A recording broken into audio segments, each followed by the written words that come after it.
गया है जो भी वो कमेंट्स करके बता देगा। तो लाइव क्लास आज का स्टार्ट किया जाएगा।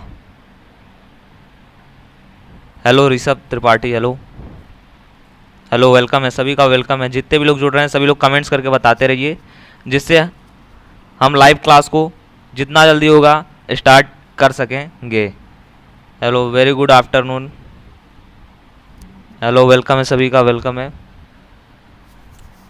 हेलो हेलो, वेलकम, सभी का वेलकम है।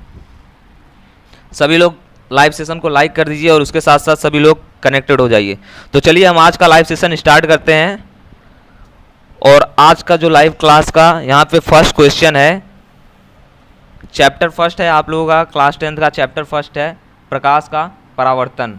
प्रकाश का परावर्तन चैप्टर फर्स्ट है और जितने भी महत्वपूर्ण क्वेश्चन आंसर हैं सब इस लाइव क्लास में आप लोग को कवर किए जाएंगे। ये क्वेश्चंस आपको बोर्ड एग्जाम में पूछे जाते हैं। तो चलिए हम लोग सभी लोग जितने भी लोग जुड़ गए हैं सभी लोग एक बार अपना अटेंडेंस लाइव चैट में लगा दीजिए और सभी लोग अपना नाम लाइव चैट में एक बार सभी लोग अपना नाम कमेंट करके बता दीजिए और सभी लोग ऐड हो जाइए जल्दी से। हेलो, सभी का वेलकम। हेलो नितेश, हेलो अर्पित, हेलो ऋषभ।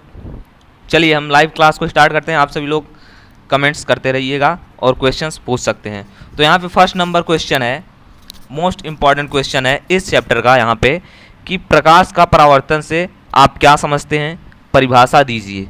मतलब इस क्वेश्चन में आप लोगों से पूछा गया कि प्रकाश का परावर्तन क्या होता है और उसका परिभाषा आप लोग को लिखना रहेगा। इतना आपको लिखने पे इस क्वेश्चन का आपको 3 नंबर मिल जाएगा। 100% 3 नंबर आपको लिखना रहेगा। तो प्रकाश का परावर्तन क्या होता है, मैं कंप्लीट पूरा चैप्टर का केवल एक वीडियो में ही आप लोग को इस लाइव सेशन में पूरे चैप्टर का आपका कंफर्म कर दिया जाएगा। कंप्लीट प्रिपरेशन पूरे चैप्टर का केवल एक लाइव क्लास में हो जाएगा। तो चलिए शुरू करते हैं। तो यहाँ पे है कि प्रकाश का परावर्तन से आप क्या समझते हैं, परिभाषा दीजिए। तो प्रकाश का परावर्तन क्या होता है, जब प्रकाश किरण किसी माध्यम से चलती हुई किसी चमकदार तल पर आपतित होती है तो वह तल से टकराकर उसी माध्यम में वापस लौट जाती है। यह जो घटना होती है प्रकाश का परावर्तन कहलाता है। अभी हम सभी लोग इस डिफिनेशन को पूरी तरह से समझ लेंगे और आप लोग कमेंट्स करके बताते रहिएगा कि आप लोगों को समझ में आ रहा है कि नहीं आ रहा है। आप लोग कमेंट्स करके बताते रहिएगा। तो यहाँ पे देख सकते हैं प्रकाश का परावर्तन क्या होता है, जब प्रकाश की किरण किसी भी माध्यम से चलती हुई, मान लीजिए कोई भी प्रकाश किरण है किसी माध्यम से चलती हुई यहाँ पे आ रही है, तो वह जब इस पर पड़ेगी, आपतित होगी, पड़ेगी, तो इससे वह टकराएगी। टकराने के बाद वापस उसी मार्ग में वह वापस फिर से चली जाएगी। यही जो घटना होगा, यही जो आपका पूरा प्रक्रिया होगा, इसी को ही प्रकाश का परावर्तन कहते हैं। तो पूरा आप लोग को समझ में आ गया प्रकाश का परावर्तन क्या कहते हैं। यही आप लोग को पूछा गया था इस क्वेश्चन में कि प्रकाश के परावर्तन से आप क्या समझते हैं, परिभाषा दीजिए। वॉइस क्लियर आ रही कि नहीं, आप लोग कमेंट्स करके बताइए जल्दी से। सभी लोग कमेंट्स करके एक बार बता दीजिए वॉइस क्लियर आ रहा है कि नहीं और क्वेश्चन आप लोग को समझ में आ रहे हैं कि नहीं आ रहे हैं और आप लोग को लाइव सेशन कैसा लग रहा है। आप लोग कमेंट्स करके बताते रहिएगा। चलिए नेक्स्ट क्वेश्चन, ये फर्स्ट नंबर क्वेश्चन था, प्रकाश के परावर्तन से आप क्या समझते हैं, परिभाषा दीजिए। तो प्रकाश का परावर्तन क्या होता है, जब प्रकाश का किरण, मान लीजिए कोई भी प्रकाश की ये किरण है और यह आपतित हो रही है, इस पे पड़ रही है, उसके बाद वह इस आपतित होने के बाद इस तल से टकराती है और इसी माध्यम में फिर से अपने वापस लौट जाती है, रिटर्न हो जाती है। इसी को ही प्रकाश का परावर्तन कहते हैं। तो चलिए नेक्स्ट क्वेश्चन की तरफ हम लोग चलते हैं। यहाँ पे नेक्स्ट क्वेश्चन आप लोग का है, ये भी क्वेश्चन मोस्ट इंपॉर्टेंट क्वेश्चन है कि प्रकाश के परावर्तन के नियम लिखिए। प्रकाश के परावर्तन के नियम लिखिए। प्रकाश के परावर्तन के कौन कौन से नियम हैं वो आप लोगों को लिखना रहेगा। इस क्वेश्चन में आप लोग को यही पूछा गया है कि प्रकाश के परावर्तन के कौन कौन से नियम हैं। तो प्रकाश का परावर्तन आप लोग को फर्स्ट क्वेश्चन में पता चल गया और सेकंड क्वेश्चन में आप लोग को प्रकाश के परावर्तन के नियम। तो यहाँ पे प्रकाश का परावर्तन का फर्स्ट नियम है, आपतित किरण, परावर्तित किरण और आपतन बिंदु पर खींचा गया अभिलंब एक ही तल में होते हैं। आपतित किरण, परावर्तित किरण और आपतन बिंदु पर खींचा गया जो अभिलंब होता है एक ही तल में होते हैं। जो आपतित किरण मतलब आने वाली किरण जो है, और परावर्तित किरण मतलब परावर्तित होने के बाद जाने वाली किरण है, और आपतन बिंदु पर जो खींचा गया अभिलंब है, तीनों एक ही तल में होता है। इस फिगर को आप लोग देखेंगे तो आप लोगों को कंप्लीट यहाँ पे समझ में आ जाएगा। आपतित किरण, परावर्तित किरण और आपतन बिंदु पर ये अभिलंब रहा, ये तीनों का जो तल है ये क्या है, एक ही है। तो ये हमारा जो है फर्स्ट नियम है किसका, प्रकाश का परावर्तन का, ये पहला नियम है। उसके बाद सेकंड नियम क्या है, इसका दो नियम पूछा है। तो सेकंड नियम है आपतन कोण और परावर्तन कोण आपस में बराबर होते हैं। आपतन कोण और परावर्तन कोण दोनों आपस में बराबर रहते हैं, इक्वल रहते हैं। तो आपतन कोण क्या होता है, कोण आई, परावर्तन कोण क्या होता है, कोण आर। ये दोनों आपस में बराबर रहते हैं। तो कोण आई इक्वल टू कोण आर हम लोग इसको लिख सकते हैं। तो ये भी हम लोग का सेकेंड क्वेश्चन भी क्लियर हो गया। ये भी मोस्ट इंपॉर्टेंट क्वेश्चन है। क्वेश्चन था प्रकाश के परावर्तन के नियम को लिखिए। तो दो नियम है प्रकाश के परावर्तन के। पहला नियम आप लोग को इस फिगर को समझ लेंगे, पूरा आपको समझ में आ जाएगा। आपतित किरण, परावर्तित किरण और आपतन बिंदु पर खींचा गया अभिलंब तीनों एक ही तल में होते हैं। उसके बाद सेकेंड नियम क्या है, जो कोण आई है यहाँ पे, ये क्या है, आपतन कोण और परावर्तन कोण, ये आपस में बराबर होते हैं। कोण आई आपतन कोण बराबर कोण आर परावर्तन कोण। ये भी क्वेश्चन हम लोग का क्लियर हो गया। ये भी क्वेश्चन सभी को समझ में आ गया होगा। सेकेंड नंबर क्वेश्चन ये था। थर्ड नंबर क्वेश्चन है इसमें, और मोस्ट इम्पॉर्टेंट टॉपिक है आप लोग का इस चैप्टर का, कि प्रदीप्त तथा अदीप्त वस्तुएं क्या होती हैं। प्रदीप्त तथा अदीप्त वस्तुएं क्या होती हैं, नेक्स्ट आप लोगों का मोस्ट इम्पॉर्टेंट टॉपिक है और मोस्ट इम्पॉर्टेंट क्वेश्चन है। सभी लोग कमेंट्स करके बताते रहिए आप लोगों को समझ में आ रहे हैं कि नहीं आ रहे हैं क्वेश्चंस, और लाइव सेशन आप लोगों को कैसा लग रहा है, कमेंट्स करते रहिए। और यहाँ पे अगला एक क्वेश्चन है कि प्रदीप्त वस्तुएं क्या होती हैं और अदीप्त वस्तुएं क्या होती हैं। तो वे वस्तुएं जो स्वतः प्रकाश का उत्सर्जन करती हैं उन्हें प्रदीप्त वस्तुएं कहते हैं। तो वे सभी वस्तुएं जो स्वतः प्रकाश का उत्सर्जन करती हैं, मतलब जो खुद से ही प्रकाश को उत्सर्जित करती हैं, उन्हें ही प्रदीप्त वस्तुएं कहते हैं। और जैसे इसके एग्जाम्पल सूर्य, मोमबत्ती, बल्ब आदि, ये सभी किस टाइप के वस्तु हैं, ये सभी प्रदीप्त वस्तुओं में आते हैं। ये खुद से ही प्रकाश का उत्सर्जन करते हैं। क्वेश्चन पूछा है प्रदीप्त तथा अदीप्त वस्तुएं क्या होती हैं। और सेकेंड नंबर यहाँ पे है अदीप्त वस्तुएं। तो अदीप्त वस्तुएं क्या होती हैं, वे वस्तुएं जो स्वतः प्रकाश का उत्सर्जन नहीं कर सकती बल्कि प्रदीप्त वस्तुओं की सहायता से दिखलाई देती हैं, उन्हें अदीप्त वस्तुएं कहते हैं। तो अदीप्त वस्तुओं में वे सभी वस्तुएं आती हैं जो खुद से नहीं, दूसरे के प्रकाश से उत्सर्जित होती हैं या फिर दिखलाई देती हैं, उन्हें अदीप्त वस्तुएं कहते हैं। तो अदीप्त वस्तुएं और प्रदीप्त वस्तुएं आप लोगों को क्लियर हो गया। इसमें एग्जाम्पल है आपका चंद्रमा, पृथ्वी, मेज, कुर्सी आदि, ये सभी इसके एग्जाम्पल्स हैं। प्रदीप्त वस्तुएं और अदीप्त वस्तुएं, ये सभी आप लोग का क्लियर हो गया होगा। उसके बाद नेक्स्ट जो क्वेश्चन है उस पर हम लोग चलते हैं, जो कि मोस्ट इम्पॉर्टेंट क्वेश्चन है इस चैप्टर का। प्रकाश के गुण कौन से हैं, प्रकाश के गुण कौन से हैं। इस क्वेश्चन में पूछा गया है कि प्रकाश के कौन कौन से गुण हैं। तो फर्स्ट नंबर यहाँ पे इसका जो क्वालिटी है प्रकाश का, वो है प्रकाश जो होता है विद्युत चुम्बकीय तरंग के रूप में चलता है। तो प्रकाश क्या होता है, विद्युत चुम्बकीय तरंग के रूप में चलता है। किस टाइप के तरंग के रूप में चलता है, प्रकाश जो होता है वो किस टाइप के तरंग के रूप में चलता है। तो प्रकाश जो होता है वो विद्युत चुम्बकीय तरंग के रूप में चलता है। ठीक है, तो ये पहला यहाँ पे गुण है, क्वालिटी है लाइट का, कि जो प्रकाश होता है इसमें पूछा गया था कि प्रकाश के कौन कौन से गुण होते हैं। तो प्रकाश के कौन कौन से गुण हैं, फर्स्ट नंबर यहाँ पे गुण है कि जो प्रकाश होता है वो विद्युत चुम्बकीय तरंग के रूप में चलता है। प्रकाश जो होता है विद्युत चुम्बकीय तरंग के रूप में चलता है। उसके साथ साथ प्रकाश एक सरल रेखा में गति करता है। तो लाइट जो होता है एक ऑलवेज, हमेशा सरल रेखा में ये गति करता है, सरल रेखा में ये चलता है। उसके बाद थर्ड नंबर है कि प्रकाश जो होता है निर्वात में भी चल सकता है। तो प्रकाश निर्वात में भी चल सकता है, यहाँ पे थर्ड नंबर यहाँ पे है कि प्रकाश जो होता है निर्वात में भी चल सकता है। उसके बाद फोर्थ नंबर इसका क्वालिटी है कि जो प्रकाश होता है उसकी चाल 3 × 10⁸ मीटर पर सेकेंड होती है। प्रकाश की जो चाल होती है वो 3 × 10⁸ मीटर पर सेकेंड होती है प्रकाश की चाल। उसके बाद नेक्स्ट है प्रकाश का जो क्वालिटी, वो है कि दृश्य प्रकाश का तरंग दैर्ध्य 3900 एंगस्ट्रॉन से 7800 एंगस्ट्रॉन तक होता है। ये इसका नेक्स्ट क्वालिटी है किसका, लाइट का। तो सभी लोग, जितने भी लोग जुड़े हुए हैं वो सभी लोग इस लाइव सेशन को लाइक करते चलिए, सभी लोग लाइक कर दीजिए। तो यहाँ पे ये 3rd number most important question था इस चैप्टर का कि प्रकाश के गुण कौन कौन से हैं। तो प्रकाश की ये सभी क्वालिटीज़ हैं कि प्रकाश वैद्युत चुंबकीय तरंग के रूप में चलता है, प्रकाश एक सरल रेखा में गति करता है, प्रकाश निर्वात में भी चल सकता है, और प्रकाश की चाल 3 × 10⁸ मीटर पर सेकंड होती है, और दृश्य प्रकाश का तरंग दैर्ध्य 3900 एंगस्ट्रॉम से 7800 एंगस्ट्रॉम तक होता है।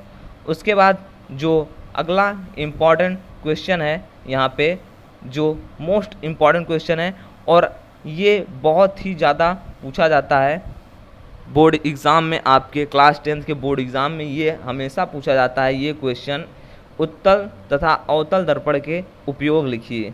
उत्तल तथा अवतल दर्पण, ये 2 टाइप्स के दर्पण होते हैं, उनका आप लोग को उपयोग लिखना रहता है कि इसका उपयोग हम लोग कहाँ कहाँ करते हैं। तो फर्स्ट ऑफ ऑल यहाँ पे उत्तल दर्पण का हम लोग उपयोग देखेंगे। ये आपको इतना लिखना रहता है और आपको इसके 5 नंबर मिल जाते हैं बोर्ड एग्ज़ाम में।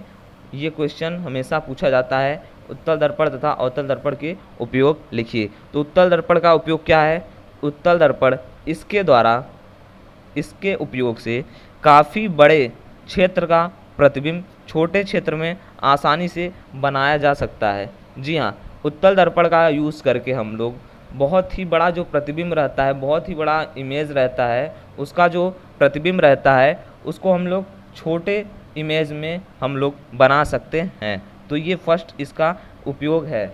उसके बाद सेकंड नंबर उपयोग है कि उत्तल दर्पण जो होता है कार में ड्राइवर के सीट के पास लगा होता है।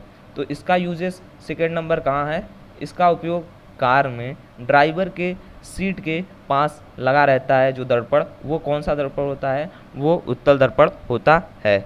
उसके बाद ये हो गया उत्तल दर्पण का उपयोग। उसके बाद अब हम लोग देखेंगे अवतल दर्पण का उपयोग। तो अवतल दर्पण का उपयोग क्या है, फर्स्ट उपयोग है कि कान, नाक व गले के आंतरिक भागों की जांच करने के लिए डॉक्टर अवतल दर्पण का उपयोग करते हैं। जी हाँ, अवतल दर्पण का उपयोग क्या है कि कान, नाक व गले और भी जो आंतरिक भाग की जांच होती है, उस जांच में जो डॉक्टर्स दर्पण का उपयोग करते हैं वो अवतल दर्पण के द्वारा ही करते हैं।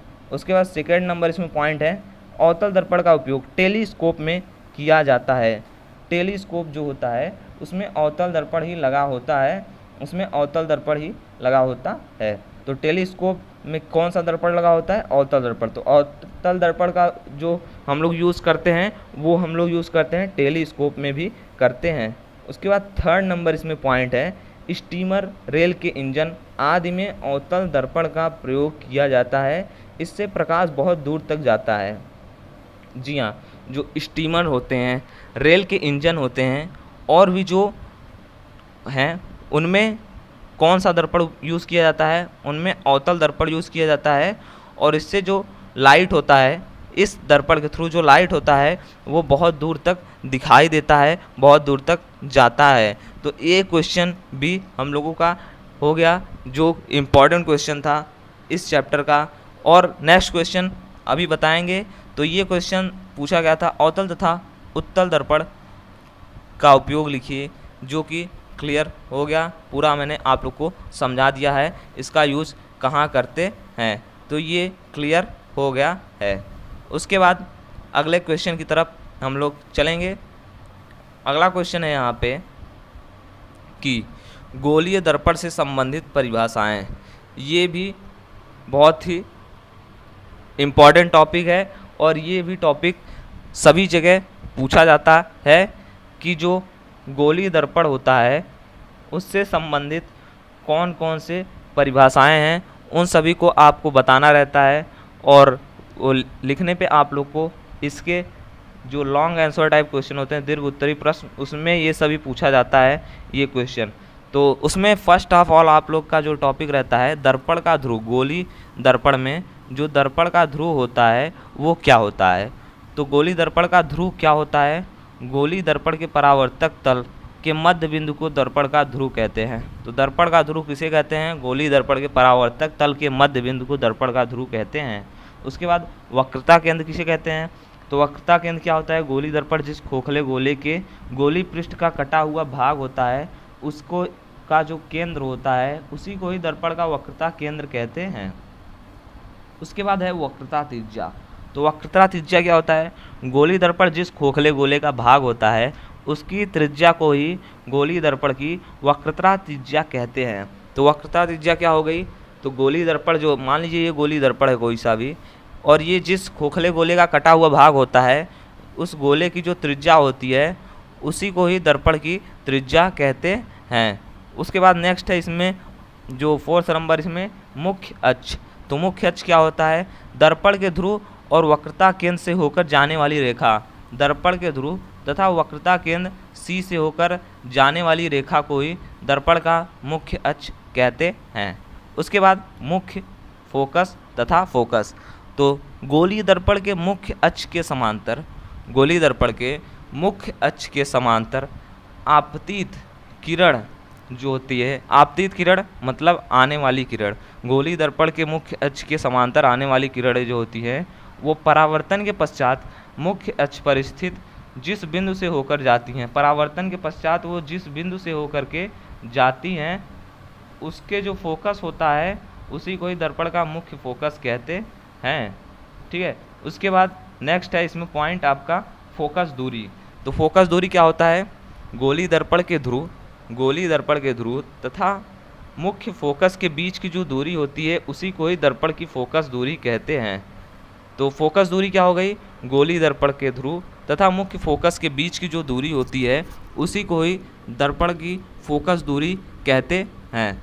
तो इसका भी आपका जो क्वेश्चन था कि गोलीय दर्पण से संबंधित जितनी भी परिभाषाएं हैं उसको आपको लिखना रहता है और उसका आपको लिखने पे पूरे के पूरे 5 या फिर 7 नंबर बोर्ड एग्ज़ाम में आप लोग को दिए जाते हैं।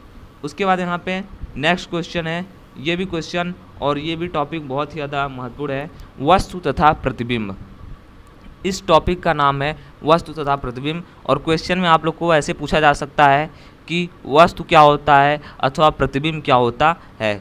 तो वस्तु क्या होता है आप लोग को समझाते हैं कि प्रकाश स्रोत से चलकर जब प्रकाश की किरणें किसी दर्पण पर पड़ती हैं तो उसे वस्तु कहते हैं। तो वस्तु क्या हो गया? मान लीजिए ये कोई प्रकाश स्रोत है, इससे चलने के बाद इससे चल करके जो प्रकाश की किरण है किसी दर्पण पर पड़ती है, किसी दर्पण पर पड़ रही है, तो जब आपतित होगी, पड़ेगी, उसी को ही हम लोग वस्तु कहेंगे। और उसके बाद या फिर दूसरा इसका डिफिनेशन है कि प्रकाश की आपतित किरणों के कटान बिंदु को ही वस्तु कहते हैं। प्रकाश की आपतित किरणों का जो कटान बिंदु है उसी को ही वस्तु कहते हैं। उसके बाद प्रतिबिंब क्या है? अब हम लोग जानेंगे कि प्रतिबिंब क्या होता है। तो प्रतिबिंब क्या होता है? दर्पण के तल से परावर्तन के पश्चात, दर्पण के तल, मान लीजिए ये कोई दर्पण है, उसके तल से परावर्तन के पश्चात प्रकाश जो होता है, जो प्रकाश की किरणें होती हैं जिस बिंदु पर आती हैं, वो जिस बिंदु पर आती हैं तथा जिस बिंदु पर आती हुई प्रतीत होती हैं, या फिर मान लीजिए कोई भी बिंदु पर ये आ रही हैं या फिर ऐसा लग रहा है कि ये सभी आती हुई प्रतीत हो रही हैं, उस वस्तु का, उस बिंदु पर ही उसे वस्तु का प्रतिबिंब कहते हैं। तो ये भी क्वेश्चन आप लोग का क्लियर हो गया कि जो वस्तु क्या होता है और प्रतिबिंब क्या होता है। क्योंकि जो प्रतिबिंब होता है वो 2 टाइप्स का होता है। प्रतिबिंब 2 टाइप्स के होते हैं, प्रतिबिंब 2 प्रकार के होते हैं। पहला है वास्तविक प्रतिबिंब और सेकंड है यहाँ पे आभासी प्रतिबिंब। जी हाँ, वास्तविक प्रतिबिंब और आभासी प्रतिबिंब। तो वास्तविक प्रतिबिंब क्या होता है, आभासी प्रतिबिंब क्या होता है, ये भी आपसे पूछा जा सकता है, ये भी इम्पॉर्टेंट होता है। तो वास्तविक प्रतिबिंब क्या होता है? यदि परावर्तन के पश्चात प्रकाश किरणें वास्तव में किसी बिंदु पर पड़ती हैं तो उसे वास्तविक प्रतिबिंब कहते हैं। जी हाँ, मान लीजिए कि किसी भी वस्तु का परावर्तन हुआ और उसके परावर्तन के बाद जो कीड़े होती हैं अगर किसी बिंदु पर सच में पड़ती हैं तो उसे वास्तविक प्रतिबिंब कहते हैं। तो वास्तविक प्रतिबिंब का क्या डिफिनेशन हो गया यहाँ पे कि यदि परावर्तन के पश्चात जो वास्तव में जो प्रकाश की किरणें होती हैं किसी बिंदु पर पड़ती हैं तो उसे वास्तविक प्रतिबिंब कहेंगे या फिर वास्तविक प्रतिबिंब रियल इमेज ही कहेंगे। उसके बाद सेकंड इसमें पॉइंट था आपका आभासी प्रतिबिंब। वास्तविक प्रतिबिंब और आभासी प्रतिबिंब 2 टाइप्स के होते हैं। तो वास्तविक प्रतिबिंब आप लोग को पता चल गया कि क्या होता है। अभी आभासी प्रतिबिंब, तो आभासी प्रतिबिंब क्या होता है, यदि परावर्तन के पश्चात प्रकाश किरणें किसी भी बिंदु पर वास्तव में नहीं पड़ती हैं तो उसे आभासी प्रतिबिंब कहते हैं। नाम से ही आप लोगों को पता चल रहा है आभासी। आभासी मतलब केवल उसको हम लोग फील कर सकते हैं, उसको हम लोग देख नहीं सकते हैं और ना ही वो रियल होता है। आभासी मतलब केवल इमेजिन रहता है, उसको हम लोग केवल इमेज करते हैं, वो रियल नहीं रहता है। तो जो इस टाइप का जो भी जितने भी प्रतिबिंब रहते हैं उनको ही हम लोग आभासी प्रतिबिंब कहते हैं।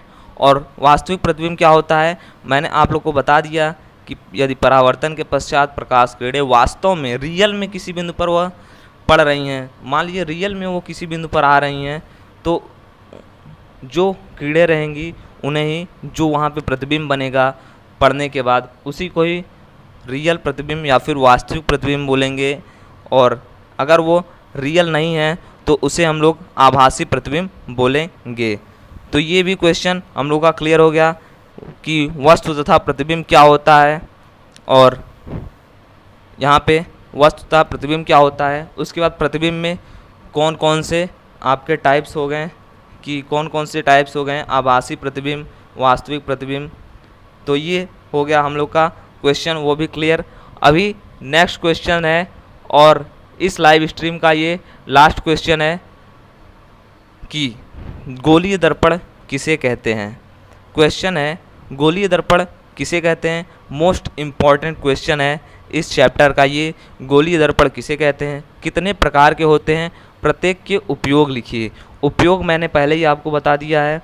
गोलीय दर्पण क्या होता है और कितने प्रकार का होता है वो आप लोग समझ जाएंगे पूरी तरह से इस लाइव स्ट्रीम में। तो गोलीय दर्पण क्या होता है, गोलीय दर्पण जो होता है कांच के खोखले गोले का काटा गया भाग होता है। इसके तल पर पारे की कलई तथा लाल ऑक्साइड का पेंट होता है। दूसरा तल जो होता है वो परावर्तक तल होता है। तो गोलीय दर्पण क्या होता है अभी आप लोग को फिगर के माध्यम से मैं समझा देता हूँ कि मान लीजिए ये कोई क्या है, कांच का कटा हुआ भाग है, ठीक है। गोलीय दर्पण जो होता है ये कांच का खोखला कटा हुआ भाग है, गोले में इसको काटा गया है गोली आकार में। और इसके जो एक तल है, ये मान लीजिए ये तल है, इसमें आपका जो कर दिया गया है कलई कर दिया गया है, पेंट कर